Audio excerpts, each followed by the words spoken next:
O sussurro de Monsanto. Era uma noite de inverno em Lisboa. A névoa espessa que descia sobre o Parque Florestal de Monsanto parecia viva, ondulando como se tivesse vontade própria. Apesar do frio que cortava como lâminas, um grupo de 5 amigos decidiu explorar o coração do parque, atraídos pelas lendas obscuras que envolviam o lugar. Vocês já ouviram falar da casa na colina? Dizem que ninguém que entrou lá voltou a ser o mesmo, comentou Laura, a mais curiosa do grupo. Ela carregava uma lanterna que tremeluzia constantemente, como se estivesse prestes a apagar. Isso é só história para assustar turistas, respondeu Miguel, tentando esconder o nervosismo na voz. Ele era o cético do grupo, mas mesmo ele não podia negar o peso opressivo da atmosfera ao redor. O grupo caminhava pela trilha principal, mas a cada passo, as sombras pareciam se alongar, envolvendo-os como braços invisíveis. O som de seus passos na terra úmida era abafado, e os pássaros noturnos, normalmente barulhentos, estavam em completo silêncio.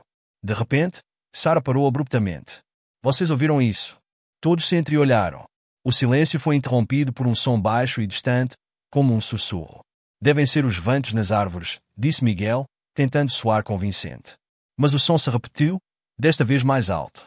Era uma voz, indistinta, mas carregada de um tom perturbador, quase como um lamento. O grupo seguiu em silêncio, seus corações batendo em uníssono. A trilha parecia interminável, e o ar, mais denso. Após quase uma hora de caminhada, eles chegaram a uma clareira. No centro, a famigerada casa na colina erguia-se contra o céu nublado. Era uma estrutura antiga, com tábuas de madeira podres e janelas quebradas que pareciam olhos vazios. Havia algo errado com a casa, algo que eles não podiam explicar. Uma sensação de ser observado tomou conta de todos. Bom, é agora ou nunca, disse Laura, tentando soar corajosa. Ela deu o primeiro passo em direção à casa, e os outros a seguiram hesitantes. Quando entraram, um cheiro pútrido tomou conta do ar.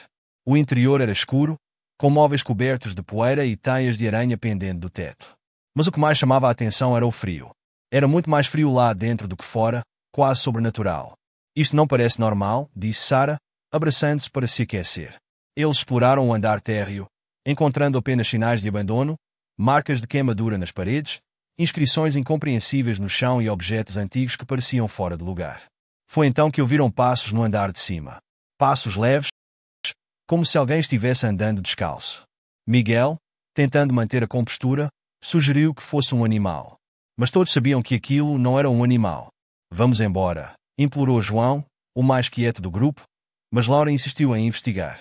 Ela subiu as escadas rangentes, cada passo ecoando como um trovão no silêncio opressor. Os outros a seguiram a contragosto. No andar de cima, a temperatura parecia ainda mais baixa. Eles encontraram um corredor longo, com portas de ambos os lados. Uma das portas estava entreaberta, e de lá vinha uma luz fraca, pulsante, como a chama de uma vela. O que é isso? Murmurou Sara, agarrando o braço de Miguel. Laura abriu a porta, revelando um quarto vazio, exceto por uma mesa no centro. Sobre ela, havia um livro antigo, aberto, com letras escritas em um idioma que ninguém reconhecia. Ao se aproximarem, o som dos sussurros voltou, mais alto desta vez. Eles vinham de todos os lados, como se as paredes tivessem vozes. As palavras eram ininteligíveis, mas o tom transmitia desespero e ódio. De repente, a porta atrás deles bateu com força, fazendo todos saltarem.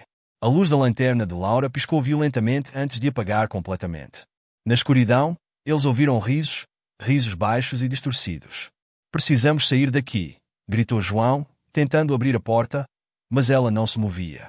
A sala começou a tremer, e os sussurros se transformaram em gritos. No meio da confusão, Laura pegou o livro da mesa. Talvez isso seja a chave. Assim que ela tocou o objeto, a luz voltou, mas o que eles viram os deixou petrificados. As paredes estavam cobertas de rostos, rostos que se moviam, contorciam-se e gritavam silenciosamente. Sem pensar 2 vezes, Miguel arrombou a porta, e o grupo correu para fora do quarto. A casa parecia viva, com o chão pulsando sob seus pés e as sombras tomando formas ameaçadoras. Eles desceram as escadas o mais rápido que puderam, mas a porta da frente estava trancada. Uma figura apareceu no topo da escada, uma mulher pálida, com olhos negros como a noite e um sorriso cruel que revelava dentes pontiagudos. Vocês não deveriam estar aqui, ela disse, sua voz soando como um coral de almas condenadas. Laura abriu o livro desesperadamente e começou a ler em voz alta, apesar de não entender as palavras. A figura gritou, cobrindo os ouvidos, e as paredes começaram a se desfazer. A casa inteira tremia como se estivesse prestes a desabar. Com um último esforço, a porta da frente se abriu e o grupo correu para fora.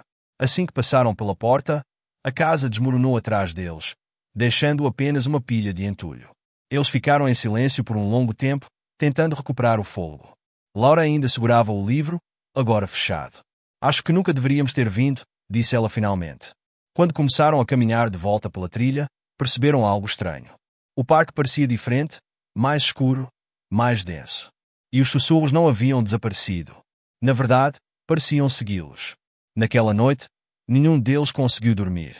E, nos dias que se seguiram, cada um começou a notar mudanças, sombras que se moviam sozinhas, reflexos no espelho que não correspondiam aos seus movimentos. E, pior de tudo, os sussurros que nunca os deixavam em paz. Mas a história não termina aqui. Algumas semanas depois, Sarah desapareceu. João foi encontrado vagando pelo parque, murmurando coisas ininteligíveis, com os olhos vidrados.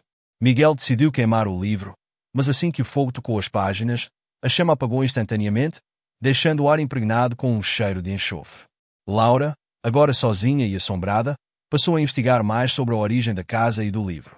Descobriu relatos antigos sobre rituais macabros realizados naquele local, envolvendo invocações de entidades que ultrapassavam a compreensão humana. Cada página do livro parecia viva, pulsando em suas mãos, enquanto ela tentava decifrar os símbolos. Certa noite, enquanto estava em seu quarto, sentiu algo observando-a. Quando olhou para o espelho, viu a mulher pálida, sorrindo, atrás dela. O reflexo falou: "Você abriu a porta. E agora, nunca mais poderá fechá-la." Os sussurros tornaram-se gritos que ecoavam por toda a casa. Laura correu para o parque, levando o livro consigo, determinada a terminar o que começou. Ao chegar à clareira onde a casa antes estava, encontrou uma nova construção, idêntica à anterior. Era como se a casa tivesse renascido. Ela entrou sozinha, sabendo que não sairia. O livro foi aberto uma última vez, e a figura da mulher pálida surgiu, acompanhada por incontáveis sombras que dançavam ao seu redor. "Você é nossa agora", disseram em uníssono. Na manhã seguinte, o parque estava vazio. Não havia sinal de Laura, nem do livro. Mas, para aqueles que passeiam por Monsanto, há relatos de uma nova lenda. Se você ouvir os sussurros, verá uma figura feminina à distância, com um livro nas mãos. E, se ela sorrir para você, corra. Porque ninguém que se aproxima dela volta para contar a história.